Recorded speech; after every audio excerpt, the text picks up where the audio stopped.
Muzeu Kombëtar i Artit Mesjetar vijon të jetë muzeumi më i vizituar në qytetin e Korçës. Kryesisht nga vizitorët e huaj, ky muze është në vëmendjen e tyre në çdo ndalesë për të vizituar qytetin e Korçës. Të herë ky muze ka qenë ndalesa e një grupi turistësh të ardhur nga qytete të ndryshme të Gjermanisë. Disa prej tyre e vizitojnë për herë të parë qytetin e Korçës, ndërsa kishin marrë informacion se cilat ishin destinacionet ku duhet të ndaleshin dhe nuk mund të linin pa parë gjithë këtë pasuri që mbart Muzeu Kombëtar i Artit Mesjetar.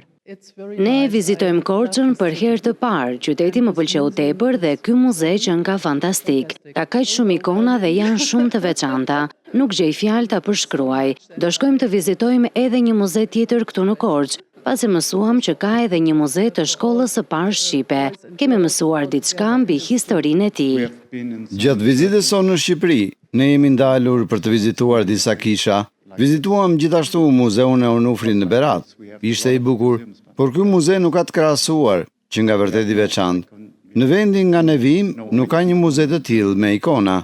Në këtë muze, vizitorët mund të informohen edhe nëpërmjet guidave audio në gjuhën angleze, frënge, ukrainase dhe shqipe, ndërsa është në përpunim dhe audio guida në gjuhën spanjolle. Muzeu Kombëtar i Artit Mesjetar në Korçë ka një fond të pasur prej 8.000 objektesh, nga të cilat 6.500 ikona, me vlera të papërsëritshme historike e kulturore.